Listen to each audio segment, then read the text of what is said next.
Bien, buenas tardes a todos, a todas. Bienvenidos en este espacio del Instituto de Estudios Judiciales a este segundo encuentro sobre la crisis de la economía mundial y sus impactos en la región. Esta actividad que comenzó el día de ayer a cargo del doctor Julio Gambina va a concluir hoy con esta charla. Así que Julio, sin quitarte espacio, el espacio es tuyo y estamos para escucharte a vos. Te agradecemos por tu presencia y adelante nomás.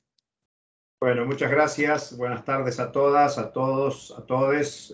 Un gusto volver a estar con ustedes. Espero que les haya gustado la bibliografía que les dejamos y para aquellos que no pudieron leerla hasta hoy, es bueno que la lean para futuro, que la tengan y recuerden que se trata de un boletín que sale todos los meses y por lo tanto pueden tener información actualizada en general de intelectuales latinoamericanos, caribeños y claro, también a veces incluimos algunas colaboraciones de investigadores e investigadoras de Europa, de Estados Unidos, en tanto y en cuanto contribuyan a una mirada de la economía mundial desde América Latina, que suponga pensar el mundo desde América Latina, pensar lo que significa el mundo y su impacto en América Latina y el Caribe, y la capacidad que tiene la región para modificar la situación. Yo les recuerdo algo que decíamos ayer y que hoy vamos a reiterar y tener en cuenta. Hoy en todo el mundo se habla de neoliberalismo, o sea que el sistema mundial, el capitalismo, transita bajo la hegemonía de las políticas neoliberales o liberalizadoras. Bueno, eso empezó hace 50 años acá, en el sur de América, en Chile, con el golpe de Estado del 73.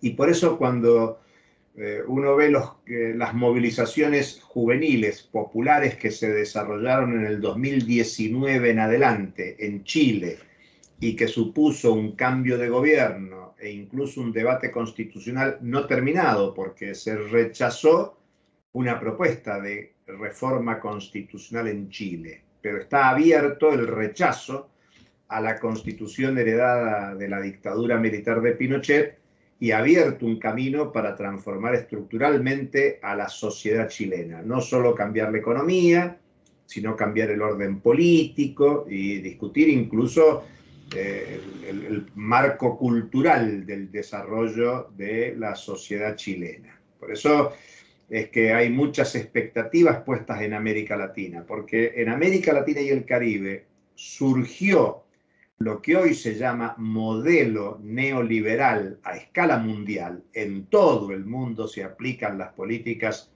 neoliberales o de liberalización de la economía, de cambio de función del Estado, de reestructuración de las relaciones internacionales. Y bueno, hay que señalar que hay expectativas de que América Latina y el Caribe sea también la novedad. Ya estamos en la tercera década del siglo XXI, pero luego de medio siglo de ofensiva del capital y políticas neoliberales, este puede ser un tiempo donde nuestra región sea también novedosa desde el punto de vista de la demanda y el ensayo de proyectos de reestructuración de la economía, del Estado, de la sociedad, lo que supone cambios culturales en un tiempo donde muchos piensan, bueno, nada se puede cambiar, todo va a seguir peor.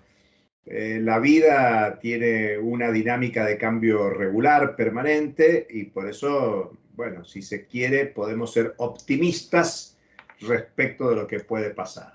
Dicho esto, yo voy a continuar donde dejamos ayer y por lo tanto voy a intentar a ver si podemos presentar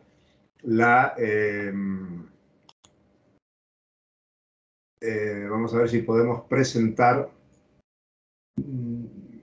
las láminas en el lugar que dejamos ayer para que ustedes puedan seguir esta presentación. Por supuesto, la tienen también los compañeros del instituto, que obviamente se las van a remitir para que ustedes las tengan.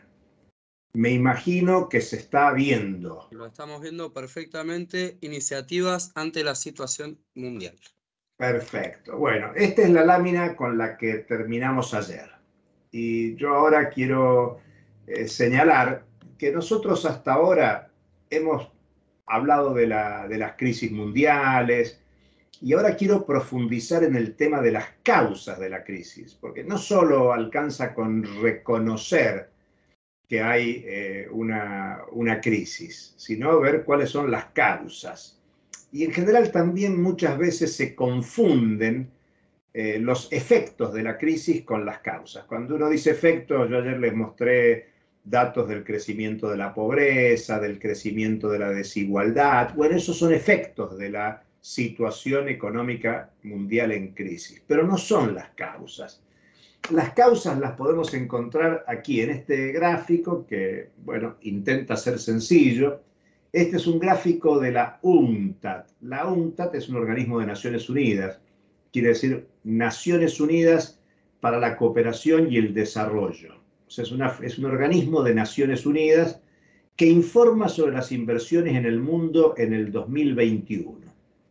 Fíjense que lo que tenemos es una tendencia que viene desde el año 2015, o sea, mucho antes de la pandemia, mucho antes de la guerra del 2020, la tendencia es al decrecimiento.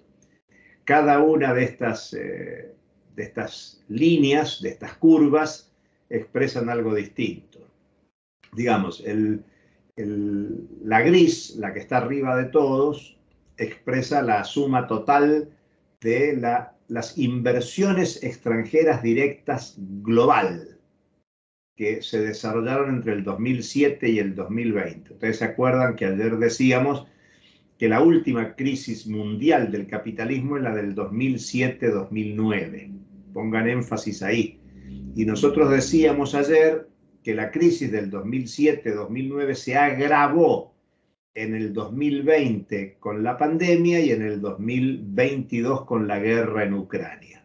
Bueno, para enfatizar esto, vamos a ver los límites que hay a las inversiones externas. Fíjense, el año 2015 es el último año de expansión.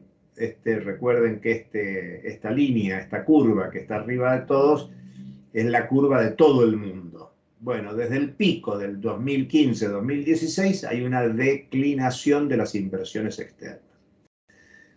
Luego tienen en verde, que es esta segunda línea en altura, que expresa a las economías desarrolladas, y la curva en marroncito claro expresa la tendencia de las inversiones en las economías en desarrollo.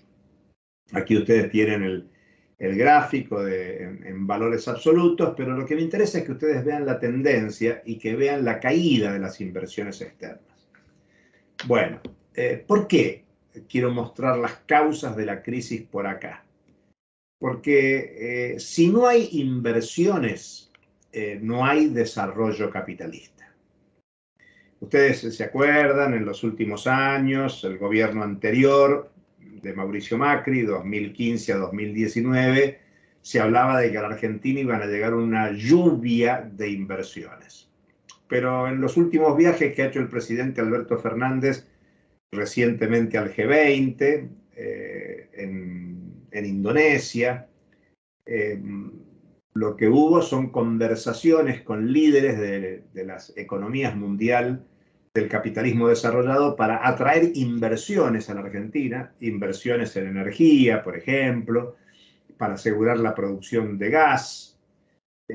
Ayer la vicepresidenta argentina, en un acto precisamente ahí en La Plata, decía que todos los políticos en la Argentina hoy tienen la vista puesta en Vaca Muerta para extraer energía, gas de vaca muerta y ofrecerlo al mundo, porque el mundo está necesitando gas en un momento de crecimiento de los precios internacionales de la energía, entre ellos del gas. Y por lo tanto, lo que la Argentina busca son inversiones. Digamos que en el gobierno de Macri se buscaban inversiones externas, en el gobierno actual de Alberto Fernández y Cristina Fernández se buscan inversiones externas también, porque solo las inversiones generan el proceso de producción, pero no solo producción material de bienes y servicios, sino producción de excedente económico, producción de ganancias. Y sin ganancias no hay proceso de acumulación y reproducción del propio capital. Entonces, la búsqueda a nivel mundial es que haya un proceso de inversión para que haya acumulación. Y en la medida que los capitales ganan, acumulan, reinvierten la ganancia y multiplican la acumulación, participan de un modo más eficaz en la dominación de la economía, de la política, de la cultura, incluso apropiándose de medios de comunicación como son diarios, radioemisoras, televisoras o las empresas de desarrollo tecnológico que favorecen las redes de comunicaciones permanentes. Por eso, entre los principales capitales del mundo se encuentran las empresas tecnológicas. Y fíjense cómo en estos días está haciendo noticia Apple o Facebook despidiendo miles de trabajadoras y trabajadores en el mundo porque hay una tendencia a la desaceleración de la economía mundial. Y la desaceleración de la economía mundial está vinculada a este ciclo de disminución de las inversiones. Por lo tanto, una primera conclusión que yo quiero que ustedes registren, que anoten, es que las causas de la crisis mundial es cuando hay limitaciones en cumplir los objetivos generales del régimen mundial capitalista. Y esos objetivos son la producción de ganancia que está derivada del proceso de inversión. Hay que señalar que junto con la caída de la inversión, hay una tendencia no solo a la disminución del proceso productivo, sino a una disminución de la tasa de ganancia, que intenta ser compensada con la masa de ganancia. Por ejemplo, los datos estadísticos señalan que para el 2020-2021 ha habido una caída de la tasa de ganancia, pero la masa de ganancia en algunas empresas, caso de los laboratorios medicinales, creció de una manera muy importante. Vuelvo a señalar, esta gráfica es tremendamente importante, se actualiza regularmente, es una estadística de Naciones Unidas, de la Conferencia Internacional de Comercio y Desarrollo, que muestra esta tendencia que es anterior a la pandemia y anterior a la guerra, con un declive de las inversiones internas directas. Incluso, fíjense, esta gráfica muestra la perspectiva. Fue escrita previamente al 2021, al 2022, pero marca que el proceso de recuperación va a ser un proceso de recuperación lento y que no llega al pico previo del 2019, antes de la pandemia, y mucho menos al pico previo del 2016, que es el punto que partimos. Yo vuelvo a insistir que estoy mostrando estas gráficas para que vean que la crisis no es producto de la guerra, que la crisis no es producto de la pandemia, sino que la crisis mundial del capitalismo es anterior. Y en todo caso, la pandemia lo agravó y la guerra del 2022 agravó la situación. Por eso es importante ver estos estudios. Esta gráfica también es de la Conferencia de Naciones Unidas para el Comercio y el Desarrollo. Aquí tienen una gráfica, también que es muy importante, es una gráfica para el grupo de los 20. Esta gráfica es una gráfica que viene haciendo con regularidad un investigador británico, Michael Roberts, que es un estudioso sobre la situación de la economía mundial, y él viene estudiando la tasa de ganancia, rate of profit en inglés, la tasa de ganancia. Es decir, la relación que hay entre el excedente económico y la inversión en salarios, en costo de la fuerza de trabajo por parte de los capitales a nivel internacional. Michael Roberts fue un analista de los mercados financieros y hoy ya fuera de los mercados financieros es un estudioso de la economía y las finanzas mundiales, y tiene esta gráfica. Yo elegí la gráfica del G20 por tratarse de los países que explican prácticamente el 85% del Producto Bruto Mundial. Pero Michael Roder tiene gráficas de este tipo para Estados Unidos, para Gran Bretaña, para prácticamente cualquier país del mundo, para distintas regiones. Lo que este cuadro muestra, y yo quiero insistir que estoy intentando mostrar las causas de la crisis, y es crisis, hablamos de crisis capitalista cuando hay limitaciones a la obtención de ganancia. Bueno, fíjense, desde la década del 60, de fines de los años 60, se muestra una tendencia a la declinación de la tasa de ganancia, como una tendencia regular. Una tendencia regular que tiene un proceso de contratendencia, de recuperación de la tasa de ganancia a partir de comienzo de los años 80. Bueno, ustedes recuerden que acabamos de decir que las políticas de liberalización o neoliberales, el periodo neoliberal, comienza en Chile como ensayo en el 73, pero que se generaliza en el capitalismo mundial con Gran Bretaña en el 79, Margaret Thatcher, o con Reagan en Estados Unidos en 1980. Digamos que la llamada restauración conservadora de Thatcher y de Reagan, de Gran Bretaña y de Estados Unidos, de las dos potencias hegemónicas en los últimos más de 200 años, bueno, ahí el neoliberalismo, la liberalización de la economía, llega al capitalismo desarrollado, se va a extender en todos los países del sistema mundial hasta hoy, y por lo tanto hay una recuperación de la tasa de ganancia. Pero fíjense que este pico de recuperación de la tasa de ganancia a comienzo de los años 90, cuando ya cayó el muro de Berlín, cuando ya se terminó la bipolaridad del sistema mundial, bueno, apenas está en este nivel de la rentabilidad de los capitales, o sea, muy lejos del pico de rentabilidad de la edad de oro, la Golden Age. Se habla de la edad de oro de los 30 años antes de la crisis de los 70, algo así como a la salida de la Segunda Guerra Mundial y al comienzo de la década del 70 es la edad de oro del capitalismo mundial. Esta etapa que ayer comentábamos es la etapa reformista, es la etapa del New Deal, es una etapa donde se ganaron en derechos sociales y por lo tanto eso produjo lo que se llama la crisis de rentabilidad, profitability crisis, crisis de rentabilidad del capital. Los capitales acá dicen, bueno, el Estado nos cuesta mucho, la salud gratuita nos cuesta mucho, la educación gratuita nos cuesta mucho, por lo tanto hay que desarmar el estado de bienestar. Y por eso entre los comienzos de los 70 en Sudamérica y la Carta de Ciudadanía de las Políticas Neoliberales en torno del 80, por eso se habla de restauración conservadora, la tasa de ganancia se recupera. Pero estructuralmente no se recupera de este pico que sigue bajando. Fíjense que hay una recuperación respecto de comienzo de los 80, pero ni remotamente llega a los niveles que tenía previo a la crisis de rentabilidad de fines de los 60, comienzo de los 70.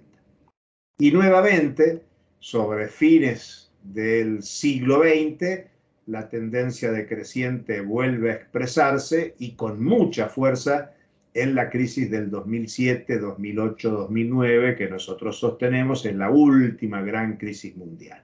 ¿Se acuerdan que ayer decíamos crisis mundial? Hubo en el 2007-2009, la anterior habíamos dicho en los años 70, y antes habíamos remitido a la crisis de los años 30, y nos habíamos ido incluso al siglo XIX. O sea, fíjense que la tasa de ganancia cae brutalmente en los momentos de crisis. Por eso, cuando hablamos de crisis, la causa de la crisis es que hay una tendencia decreciente de la tasa de ganancia.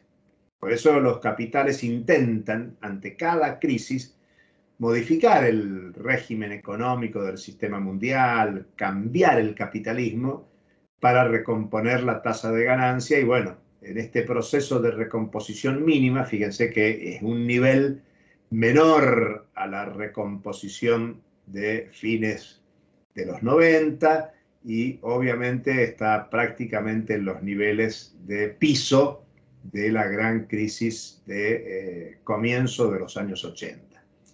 Por lo tanto, el dato relevante que queremos que ustedes vean es que hay una tendencia decreciente de la tasa de ganancia, que es una ley estudiada por Marx, formulada por Marx, muy discutida en la teoría económica contemporánea. Incluso ha habido unos teóricos de tradición marxista que también han criticado esta ley, pero yo les pongo esta referencia por este investigador Michael Roberts, que sigue detalladamente el tema, e incluso recientemente hizo una comparación de sus tendencias con las comparaciones que hace la banca Morgan, JP Morgan, y son coherentes, son convergentes. Claro, que caiga la tasa de ganancia no quiere decir que caiga la masa de ganancias.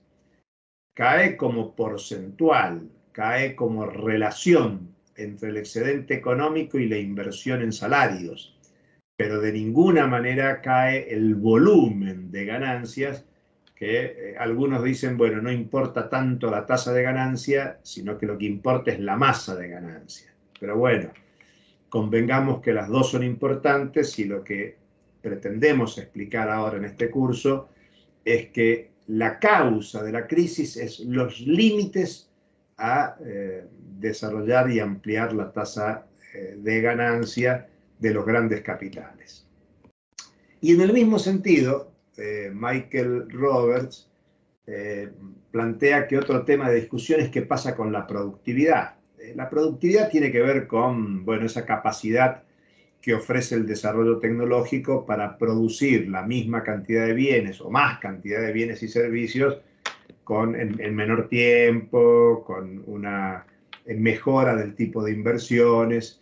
Y entonces lo que está mostrando acá son las inversiones como porción de lo que llamaríamos el Producto Bruto, como porcentaje del Producto Bruto casi en 40 años, entre 1980 y el 2018. Y fíjense cómo muestra esta curva superior en la de las economías avanzadas, los países capitalistas desarrollados, digamos Estados Unidos, Europa, Japón. Y fíjense cómo en la misma tendencia que mostrábamos el cuadro de la UNCTAD, o sea, de la Conferencia de Comercio y Desarrollo de Naciones Unidas, hay una tendencia a la baja. O sea, que la inversión como porciento del Producto Bruto en los países capitalistas desarrollados, fíjense, a partir de la crisis del 2007-2008, que es el pico, bueno, la tendencia es al decrecimiento, con lo cual eso impacta sobre las capacidades de mejora en la productividad del trabajo. Y luego tienen estas tres franjas donde tienen a las economías emergentes sin China, tienen al mundo sin China y tienen a China. Digamos que muestra dos tendencias y en todos los casos la tendencia es al declive. Solamente aparece con un crecimiento leve la economía china. Es la economía china la única que muestra un cierto y relativo crecimiento de la inversión como proporción del Producto Bruto Interno. Acuérdense que venimos insistiendo que la inversión es la que genera el proceso de producción de bienes y servicios, la producción de ganancias que sirven para la acumulación, que a su vez sustentan el proceso de dominación mundial. Por eso es tan interesante, tan importante ver qué acontece, qué pasa con las inversiones. Y aquí tienen el proceso en Estados Unidos, el crecimiento de la productividad y de la tasa de ganancias mostrando la productividad del trabajo es la línea azul. Fíjense, desde el 2003 hay una gran crisis de la economía estadounidense en el 2001. Acuérdense que en el 2001 acontece el derrumbe de las Torres Gemelas, pero eso como episodio de gran reconocimiento, pero detrás de eso hay a la salida de la crisis del 2001, hay una ampliación del crédito a las familias, a las empresas y al Estado estadounidense, que es lo que va a explotar en el 2007. Por eso lo que tenemos que hay una tendencia a la baja de la productividad muy fuerte, pero junto con la baja de la productividad como tendencia general, también lo que hay es una tendencia a la disminución de la tasa de ganancia. Este cuadro explica Estados Unidos. Y Estados Unidos es importante porque Estados Unidos es la economía hegemónica del sistema mundial. Hoy claramente en disputa con China, pero nadie duda que desde la Segunda Guerra Mundial tiene un lugar de predominio en la economía mundial. Entonces, para pensar la crisis hay que pensar la crisis, como les decíamos ayer, desde lo que acontece en el país hegemónico que es Estados Unidos. La fuente son las tablas mundiales de la PEM, o sea que es una fuente confiable, de ningún ámbito izquierdista o cosa por el estilo, pero muestra las preocupaciones que hay en la tendencia decreciente de la productividad y de la rentabilidad en los años 60, 70 en adelante, la recuperación en el tiempo de liberalización y en el último tiempo, digamos, en el siglo XXI, la tendencia decreciente de la expansión de la productividad y de la tasa de rentabilidad. Dos temas muy importantes para pensar el presente y el futuro. Yo lo que quería expresarle es esto que decimos de...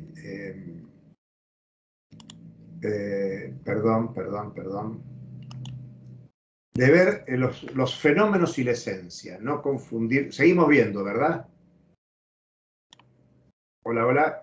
Sí, perfecto, Sí, perfecto. Julio. Perfecto, perfecto.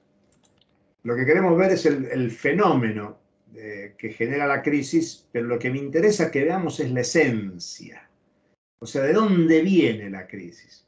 El fenómeno, lo que todo el mundo ve, lo que sufrimos nosotros, lo que vemos en la calle es la pobreza, es el desempleo, la precariedad, la marginación. Esto es el resultado de la estructura económico-social derivada del régimen del capital. Esto no es solo Argentina, esto no es solo América Latina y el Caribe, esto es el mundo. Vemos un mundo, como ayer decíamos, donde crece la desigualdad, crece la pobreza. Bueno, ayer mostrábamos el dato de CEPAL diciendo que estamos ante una nueva década perdida en el combate contra la pobreza. Fíjense que en tiempos de internacionalización de la producción, los celulares que tenemos cada uno de nosotros son expresión de la internacionalización de la producción. No hay un celular que sea hecho en un país. Normalmente son parte de una cadena global de producción. Los automotores que usamos cotidianamente también son producto de una cadena mundial. Las computadoras con que nos estamos comunicando ahora son parte de una cadena mundial de valorización y de transnacionalización del capital, porque hoy es muy difícil decir que es un capital de origen estadounidense, de origen alemán, incluso de origen chino. Hay una interpenetración de los capitales de todo el mundo que nos permite hablar de que es una época de transnacionalización del capital. La esencia de la crisis es la valorización. O sea, que el que tiene dinero quiere tener más dinero. Incluso, para que lo piensen con sentido común cotidiano, cualquiera de los que estamos en la sala, que pueda ver esta charla, cualquier persona que conozcamos, cuando tiene un poquito más de dinero, o porque recibió una indemnización, o porque se sacó la lotería, ganó el bingo, lo que ustedes quieran, Cuando hay algo de dinero, más de uno dice, ¿qué hago con este dinero? Y lo que está pensando es cómo lo valoriza, cómo no se deteriora, cómo gana más. Y entonces imagina, compro dólares, compro euros, lo pongo a plazo fijo. Normalmente la motivación del régimen económico actual es a la valorización. Entonces la esencia del problema es la crisis de valorización, que haya dinero que no se valorice, que haya dinero que no se incremente en más dinero. Y claro, esta crisis de valorización es resultado de las tendencias a las bajas de la tasa de ganancia, que es lo que decíamos recién, y de una tendencia a la baja de la productividad del trabajo. Miren, esto es muy curioso y va a contramano de lo que muchos dicen, que el desarrollo de la ciencia y de la técnica contemporánea eleva la productividad del trabajo. Bueno, no siempre, porque todo descubrimiento tecnológico, científico, tiene que representar para el capital que invierte en esa tecnología un menor costo, una capacidad de aprovechar más la fuerza de trabajo, los recursos naturales, acrecentar la capacidad de producción de esa lógica productiva. Bueno, no es lo que está aconteciendo, por eso les mostraba gráficas que muestran la disminución de la tasa de ganancia, pero también de la disminución de la productividad del trabajo, pese al enorme desarrollo tecnológico, científico, técnico de la contemporaneidad. Por eso todo esto es baja de la inversión productiva. Claro, eso en la Argentina es un tema que se puede ver muy bien, sobre todo con el crecimiento de la economía especulativa, porque la baja la inversión productiva, que va a contramano de la valorización financiera, eso estimula que si no hay capacidad de ganar en la producción, bueno, se busca ganar en los mercados financieros, en los mercados especulativos, y se generan categorías como el capital ficticio. No es tema para explicarlo ahora, pero la tendencia de la economía argentina, latinoamericana, mundial es a la especulación e incluso a la economía delictiva, procesos que se dan en las bolsas, en los bancos, en el lavado de dinero, en el crecimiento del tráfico de drogas, el tráfico de armas, la trata de personas. Digamos que cuando uno dice la tendencia del capitalismo actual es a un capitalismo criminal, al crecimiento del capitalismo delictivo, a los mecanismos de especulación. Y bueno, todo esto deriva de los problemas que hay en la crisis de valorización del capital, que por lo tanto los capitales, los tenedores de capitales, buscan cualquier tipo de salida, cualquier tipo de solución, e inducen incluso a personas que tengan una mínima porción de capital a que lo inviertan en estas lógicas del capitalismo delictivo. Por eso esta explicación que queríamos darles hoy, relativo a la esencia de la crisis mundial, es tratar de avanzar en la caracterización de la crisis. Entonces, la crisis es una crisis económica, claro, es una crisis financiera. Ustedes pueden recordar la caída de la banca Lehman Brothers en Estados Unidos en septiembre del 2008. Eso motivó una gran preocupación. Hasta hay una película que hizo HBO, donde planteó muy grandes para caer. Entonces el Estado estadounidense salió al rescate de la gran banca porque, claro, si cayó una gran banca de inversión, bueno, podían caer otros bancos. Y por lo tanto, la crisis es económica, sí, es financiera. Y en este marco de crisis económica y financiera, George Bush, que estaba terminando su mandato, que era un presidente desprestigiado, convocó a pedido de varias potencias a la cumbre del G20. El G20 existía desde antes del 2008, pero se transformó en cumbres de presidentes. Esta semana que pasó se realizó un nuevo encuentro de presidentes del G20 en Bali, en Indonesia, ahí estuvo el presidente argentino, el ministro de Economía de la Argentina. Digamos que es un ámbito que se creó para discutir con presidentes de una veintena de países cómo abordar la crisis económica y financiera. Pero no es solo una crisis económica y financiera. Alterna o simultánea con la economía y con la finanza es una crisis alimentaria. Es dramático. En el mundo, según Naciones Unidas, ya somos 8.000 millones de habitantes. Bueno, y hay casi 800 millones de habitantes del planeta con hambre, con problemas de alimentación. Y fíjense, yo dije somos 8.000, pero la producción agraria mundial podría abastecer a 12.000 millones. ¿Cómo es posible que haya producción agraria para 12.000, somos 8.000 y el 10%, 800 millones, tienen hambre? Bueno, lo que ocurre es que la producción de alimentos ya no se usa para alimentar a la población, sino que se usa para resolver la crisis energética. Y por eso se usa, mucha producción agraria, como puede ser el maíz, por ejemplo, para producir energía. Incluso se habla hipócritamente de bioenergía. ¿Cómo va a ser bioenergía si se está utilizando producción que podría resolver la crisis alimentaria? Por eso se habla mucho de agroenergía como una producción agraria que está pensada para resolver los problemas energéticos de la humanidad. Y problemas energéticos, y qué curioso, yo ayer les contaba cómo las sanciones que se están aplicando contra Rusia están llevando a que Europa vaya en un retroceso en la llamada crisis energética para producir energía sobre base de carbón. Pero claro, todo este tema alimentario, energético, deviene en una crisis ambiental, porque la exacerbación de la producción energética, de la transformación de la producción agraria en energía, lo que genera es una crisis ambiental enorme, que es lo que llamamos crisis climática.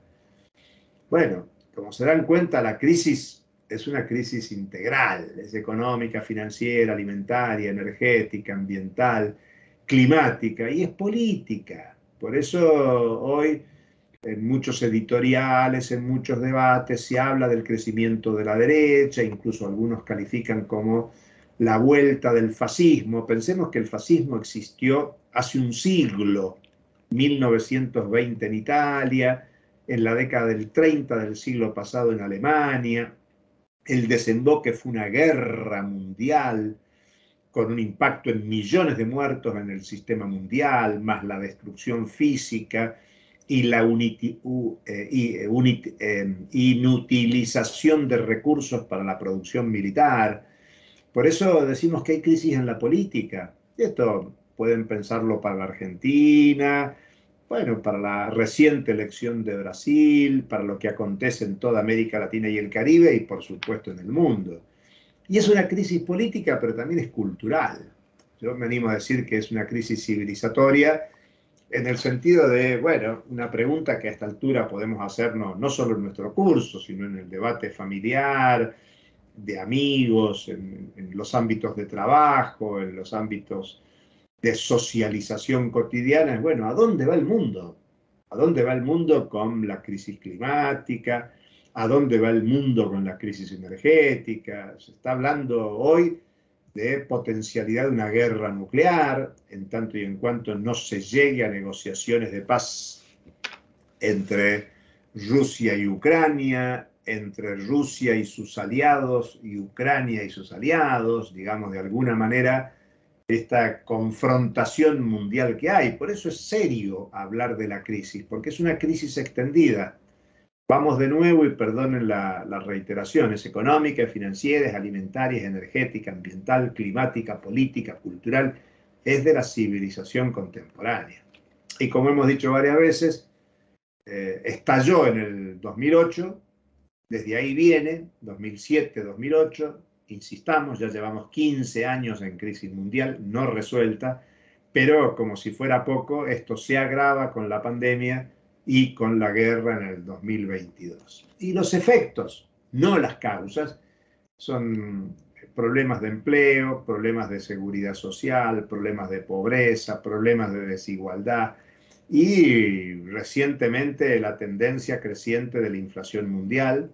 Esto es un problema muy serio en todo el mundo. La inflación es un mecanismo de redistribución regresiva del ingreso. Digamos, los pobres no tienen defensa ante la inflación. Solo pueden defenderse de la inflación los que tienen poder económico, capacidad económica. Y la recesión también golpea a los sectores más empobrecidos. La recesión es cierre de empresas, suspensiones de trabajadores, despidos de trabajadores. Por eso hay que pensar que la crisis supone la tendencia a la desaceleración económica mundial, agravada en los últimos 2 años por la pandemia, que no terminó, y además pueden aparecer nuevos procesos pandémicos, y la guerra en Europa que escala como una guerra que puede ser nuclear. Y esto nos lleva a una conclusión, que es lo que hay hoy en el orden mundial es de desorden en la economía mundial. Solo piensen que en los últimos 40 años la voz de orden de la economía mundial era la globalización, la mundialización, la liberalización que plantean las políticas neoliberales, la apertura de las economías, pero que lo que viene aconteciendo en los últimos años, piensen en la política de Trump en Estados Unidos del 2016, America First, América primero, es decir, no me preocupa la economía mundial, sino Estados Unidos, por lo tanto, tratar de cerrar la economía estadounidense, que es la economía líder del sistema capitalista mundial, y obviamente en el mismo tiempo, concomitante, 2016, el Brexit, que suponía sacar a Gran Bretaña de la Unión Europea, y por lo tanto una articulación de política internacional de Estados Unidos y Gran Bretaña para el desarme de la mundialización que se construyó en los últimos 40 años. Por eso decimos desorden. Y ese desorden es la confrontación llamada guerra comercial entre Estados Unidos y China, una guerra monetaria entre Estados Unidos y China. El dólar es la economía, es la moneda de la economía mundial, pero viene a una tendencia de disminución como referencia a la economía mundial.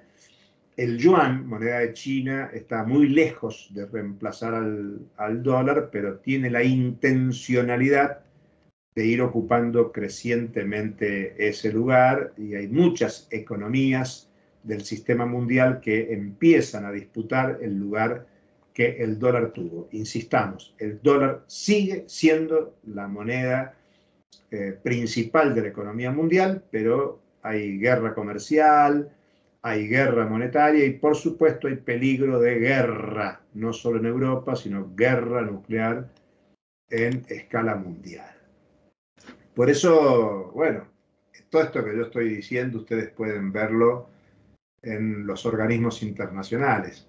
Si pican acá, esto los va a derivar a informes del Fondo Monetario Internacional, con discursos de Kristalina Georgieva, antes de la cumbre del G20. Cuando tengan esto en sus manos, busquen esta referencia, este artículo, para leerlo con detenimiento, para ver cómo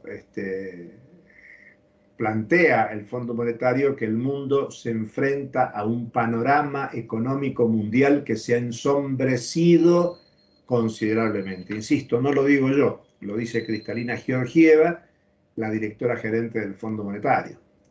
Dice en julio, hace muy poquito, los indicadores recientes apuntan a un segundo trimestre débil y proyectaremos una nueva rebaja del crecimiento mundial para 22 como para el 23 en la actualización de las perspectivas de la economía mundial a fines del mes de julio. Dice Kristalina Georgieva, va a ser un 2022 duro. Claro, duro, entendámoslo, para los sectores empobrecidos. y posiblemente un 2023 aún más duro, con un mayor riesgo de recesión. Esto es desempleo, empobrecimiento de la población. Y claro, ¿qué propone? Reducir los altos niveles de inflación. Estas políticas de reducir la inflación tienen un costo social inmenso. Si ustedes analizan la coyuntura argentina, bueno, las políticas antiinflacionarias impactan en los niveles de ingreso de la población, de empleo, de salarios. Plantea el Fondo Monetario que la política fiscal debe ayudar. Eso, para traducirlo en el caso argentino, es disminuir el déficit fiscal. Y dice, necesitamos un nuevo impulso para la cooperación mundial liderado por el G20. Esto era un mensaje hacia la cumbre del G20 que se acaba de hacer, y el G20 está muy lejos de promover la cooperación mundial. Por lo que decíamos antes, este no es un momento de cooperación, sino es un momento de desorden, que es la confrontación que hay, insistamos, entre Estados Unidos y China, entre Estados Unidos y sus aliados y China y sus aliados, en lo que hay no un estímulo a la cooperación mundial, sino un momento de disputa del orden mundial. Aún previo a la reunión del G20, en la reunión de ministros de finanzas del G20, yo les pongo estas referencias acá para que ustedes ingresen y vean, lean, tómense el tiempo, es interesante leerlo, a ver qué dicen los organismos internacionales. Y dicen, bueno, la inflación y las crisis alimentaria y energética amenazan con empeorar la situación del hambre, que afecta a 811 millones de personas en el mundo, con 276 millones en situación de hambruna extrema, comparados con 135 millones antes de la pandemia, según el Programa Mundial de Alimentos. Esto es grave. Son las mismas cifras que yo les di recién. Somos 8.000 millones de personas en el mundo y el 10% tiene hambre. Y 276 millones hambruna extrema, que es 276 es mucho más que los 135, es el doble de lo que había antes de la pandemia. Por eso la perspectiva, la tendencia no es muy auspiciosa, que digamos. Yo no quiero ser ni pesimista, ni abrumarlos, pero quiero que tengamos una lectura de la crisis realista, pensando lo que dicen organismos como el Fondo Monetario Internacional, organismos internacionales insospechados. Y la CEPAL, bueno, ya hemos comentado ayer bastantes datos, simplemente les leo esto que dice acá. La guerra entre la Federación de Rusia y Ucrania ha generado una crisis internacional cuyos efectos en América Latina y el Caribe se deben analizar en el marco de casi 2 decenios de choques externos que, pese a tener distintos signos e intensidades de un país a otro, han deteriorado las condiciones de inversión. ¿Se acuerdan que yo les mostraba cómo hay caída de la inversión en todo el mundo? Bueno, eso se agrava en América Latina. Condiciones de inversión y producción en la región en un contexto de incertidumbre persistente, por lo general creciente. Lo dice la Comisión Económica para América Latina, un órgano de Naciones Unidas. Entre esos choques externos destacan la crisis financiera internacional del 2008-2009, las tensiones económicas entre Estados Unidos y Europa, por una parte, y China, por otra. A partir del 2017, la pandemia de enfermedad por COVID, a partir del 2020 y posteriormente la guerra en Ucrania. Y continúa, estos choques han redundado en cambios que se han retroalimentado, han debilitado la globalización, esto que yo llamo desorden, como motor de crecimiento, y han llevado a que las razones geopolíticas predominen sobre las razones de eficiencia. Bueno, aquí tienen, este cuadro es de la CEPAL, es muy interesante para que lo analicen. Dice, es el auge y freno de la globalización. Yo digo, estoy fundamentando lo que digo, en esta gráfica de la Comisión Económica para América Latina. Y es una variación anual del Producto Bruto Interno Mundial y el volumen del comercio internacional entre el 94 y el 22. Fíjense, crisis del 2007, 2008, 2009, estamos acá. Desde esta crisis hay una tendencia a la caída. El rojo es el volumen del comercio internacional. Miren cómo baja el comercio internacional mundial en épocas donde se dice que avanza el libre cambio. Y el celeste habla de la evolución del Producto Bruto, la capacidad de producir bienes y servicios. Bueno, decíamos, 2008-2009 es este momento, es el máximo de comercio y de producción, luego hay una tendencia a la baja. El tema 2015 habíamos mostrado como para la UNCTAD este era el tiempo, el pico de inversiones externas directas, luego viene la caída y en el 2020 está claro la gran recesión de la pandemia y en el 2022 el problema de la guerra que exacerbó los problemas económicos sociales. Insisto, gráfica de la CEPAL, muy interesante para que podamos estudiar y ver estas tendencias que estamos tratando de sintetizarlas y sistematizarlas para ustedes. Y bueno, yo quiero terminar no solo esta presentación, sino el curso, preguntándoles a ustedes o tirándoles un interrogante desafiante, si es posible pensar otra forma de organización económica social en el mundo. Entonces, la primera consideración es América Latina como laboratorio mundial. Si en América Latina nació las políticas neoliberales como ensayo hace medio siglo, bueno, ¿por qué no pensar que América Latina puede ser el territorio de la esperanza para cambiar el orden económico mundial? ¿Por qué no? Si América Latina fue el territorio donde cambió regresivamente la economía mundial en los últimos 49, 50 años, ¿por qué no pensar que desde acá, desde este territorio de explotación y saqueo, no pueden salir algunas pistas sobre formas alternativas de organización económico-social? Dijimos, en los 70, ensayo neoliberal. Luego se extendió desde la restauración conservadora de Gran Bretaña y Estados Unidos a Europa, y desde los años 90 al este de Europa, con la desarticulación de la Unión Soviética y la ruptura de la bipolaridad. Y en el siglo XXI, ya estamos en la tercera década, pero ha habido experiencias de cambio político muy interesantes en estos últimos 22 años. Y un debate sobre cómo tiene que estar organizado el orden económico, social, cultural.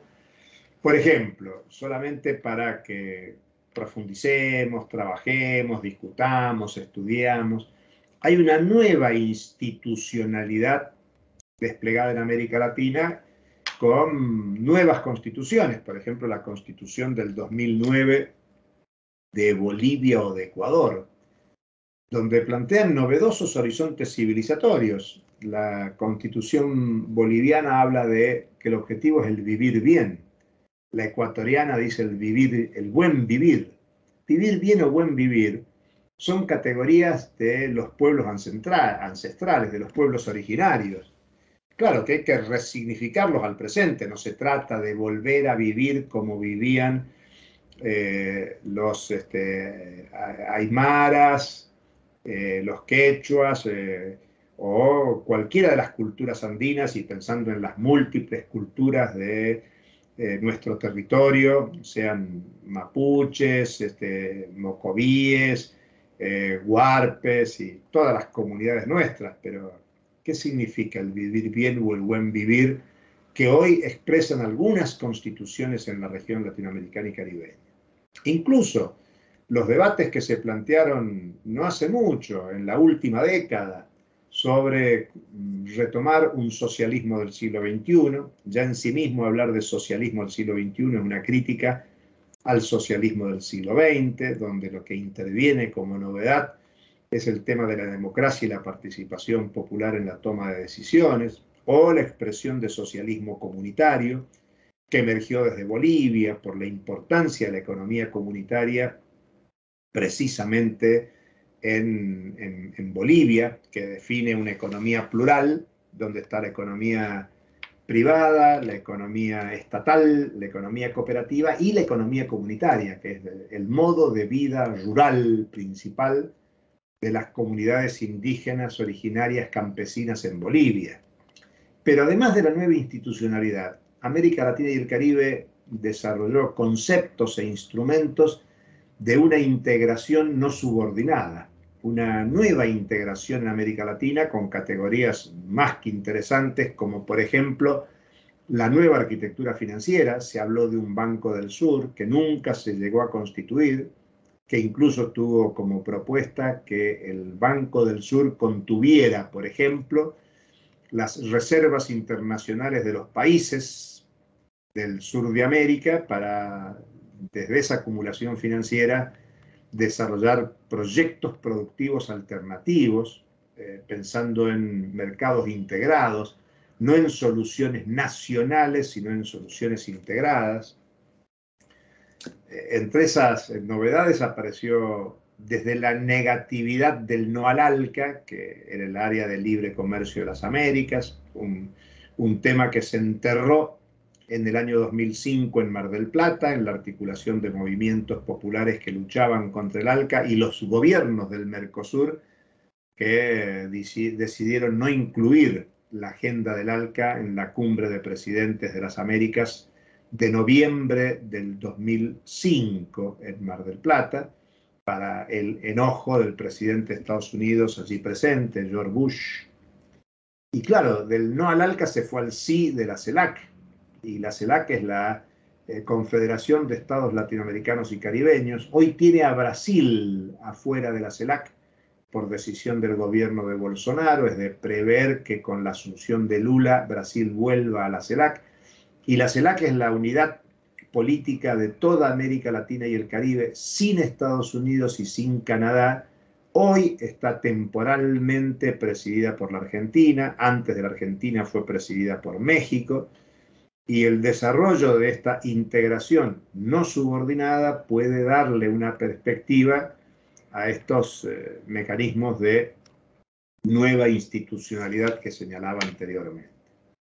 Por eso, finalmente, lo que hay que plantearse es cuál es el lugar de América Latina y el Caribe en esta fragmentación del orden global, este desorden del orden global contemporáneo, en el marco de una crisis, vamos a decir, 2007-2009, agravada por la pandemia y la guerra.